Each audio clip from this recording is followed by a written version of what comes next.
السلام عليكم ورحمة الله وبركاته. أهلا بحضراتكم في فيديو جديد على قناتي على اليوتيوب. عايز أتكلم معاكم عن تبعات مباراة القمة ما بين النادي الأهلي ونادي الزمالك ودبي الكرة المصرية، وفوز النادي الأهلي بنتيجة 4-1 على نادي الزمالك. طبعا الموسم السنة دي أو هذا الموسم لنادي الزمالك هو للأسف موسم صفر لنادي الزمالك. نادي الزمالك بيخرج من الموسم خالي الوفاق بدون أي بطولة تفرح جماهيره. نادي الزمالك نادي كبير، ويعني هناك تفريغ كده لمجموعة من اللاعبين في النادي. نادي الزمالك فقد مجموعة كبيرة في خلال الموسم الماضي وهذا الموسم، مجموعة مهمة من اللاعبين، من أول حراسة المرمى أبو جبل لبن شرقي لفرجاني ساسي لمجموعة كده لإمام عاشور، مجموعة مهمة من لاعيبة نادي الزمالك، مصطفى محمد مهاجم نادي الزمالك. واتأثر نادي الزمالك بشكل كبير في الموسم ده، ونتائج نادي الزمالك لا ترضي طموحات الجماهير بأي شكل من الأشكال.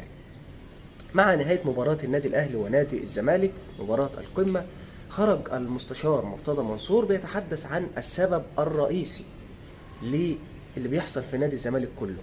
يبقى الراجل طلع قال هتكلم في السبب الرئيسي، وصل للمشكلة ووصل لسبب مشكلة اللي في نادي الزمالك، وقال ان في رجل من الفيوم اسمه رجب بحة هو المسؤول عن كل اللي بيحصل في نادي الزمالك، وهو ساحر بيستخدمه النادي الاهلي وبيستخدمه سيد عبد الحفيظ في ان هو بيدمر لاعيبه نادي الزمالك. واستشهد بقى ببعض الكلمات وبعض الحاجات، وان كان في مباراه القمه كور نادي الزمالك اللي بتيجي في العارضه، واصابات لاعيبه نادي الزمالك اللي بتحصل، ولاعيبه النادي الاهلي اللي خلاص كانت هتمشي من النادي الاهلي وفجاه يعودوا للتالق من جديد.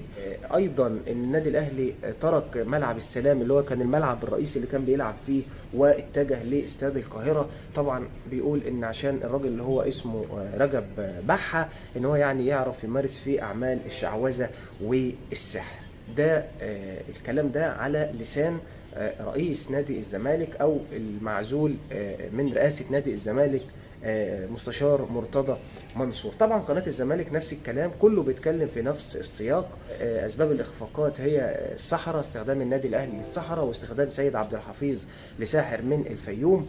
طبعا الموضوع يعني خد ضجه كبيره جدا على السوشيال ميديا، وطلع عم رجب الشهير برجب بحة مع مجموعة من أهله في البلد واتكلموا، والراجل حلف إن هو ماليش دعوة بأي علاقة بالسحر، والراجل باين عليه طيب جدا. الراجل قال أنا بشتغل في الأعمال الطوب والمعمار والكلام ده كله والإنشاءات، وما يعرفش أي حاجة. وطبعا نفى كل الاتهامات دي عنه، وأهل بلده برضه اتكلموا في إن هو الراجل عنده أسرته، والناس دي إحنا بيقولوا إن إحنا منتمين لنادي الزمالك وبنشجع نادي الزمالك. ويعني يروح بقى المستشار مرتضى منصور يشوف ايه السبب في اخفاقات نادي الزمالك وايه اللي بيخسر نادي الزمالك. راجل طيب نفى هذا الكلام، واقسم بالله ان هو لا ليه في اعمال السحر، وكان نفع نفسه في ظروفه الماديه ونفع بيته واهله. والناس برضو اللي جنبه اتكلموا قالوا كان فريق او كان منتخب السودان خد كاس العالم لو هي الكوره ماشيه بالسحر. والراجل قال ان انا عندي اولادي على سن الزواج وما ينفعش خالص الكلام ده في البلد، والناس كلها تعرف ان انا راجل ساحر، والكلام ده كله والكلام ده كله هو تشويه لصورتي، وانا ليس لي علاقه بالنادي الاهلي، وما شفتش الكابتن سيد عبد الحفيظ ده قبل كده غير في التلفزيون. طبعا ده كان الموضوع الاولاني اللي كنت عايز اكلم حضراتكم فيه. نتكلم شوف تعامل قناه الزمالك وتعامل الناس المسؤوله في نادي الزمالك عن نادي الزمالك ازاي. للاسف طول ما اداره نادي الزمالك وطول ما المسؤول عن الكوره في نادي الزمالك بالشكل ده، يعني جماهير نادي الزمالك ما تنتظرش الجديد، ما تنتظرش بطولات لنادي الزمالك. للاسف محتاجين شخصيات وقامات زي الكابتن حسن شحاته، الكابتن فاروق جعفر، محتاجين ناس تكون فعلا بتحب نادي الزمالك وخايفه على اسم نادي الزمالك. محتاجين ناس زي الكابتن حسن لبيب اللي كان ماسك اللجنه المؤقته في فتره من الفترات مع نادي الزمالك، وحقق كده انجازات في وقت قصير جدا لنادي الزمالك. الموضوع الثاني اللي كنت عايز اتكلم مع حضراتكم فيه عن الكابتن اسامه حسني نجم النادي الاهلي السابق، الاعلامي لقناه النادي الاهلي، تقدم ببلاغ للنائب العام ضد مين بقى؟ ضد الكابتن احمد حسام ميدو. تقدم ببلاغ للنائب العام ضد الكابتن احمد حسام ميدو. ليه؟ لان هو اتهم الكابتن احمد حسام ميدو بان هو بينشر كده على صفحته على تويتر اخبار كاذبه ومغلوطه وبتشوه اسم وصوره الكابتن اسامه حسني، ويعني بتعمل كده نوع من الفوضى ما بين جماهير النادي الاهلي ونادي الزمالك، ومزيد من التعصب في الكره المصريه. وطالب كده القانون او طالب القضاء عموما ان هو يعني ياخد مجراه وينفذ العداله بحق الكابتن احمد حسام ميدو. يعني والكابتن احمد حسام ميدو بعد كده شفنا ان هو كتب على تويتر الحمد لله تم استعاده حسابي، وقال ان هو الحساب كان متهكر. فيعني مش عارفين بقى ايه اللي هيتم، هل فعلا الكابتن احمد حسام هو اللي كتب الكلام ده، وبعدين لما عرف ان هو اسامه حسني تقدم ببلاغ للنائب العام رجع بعد كده قال ان الحساب كان متهكر والقصه دي كلها.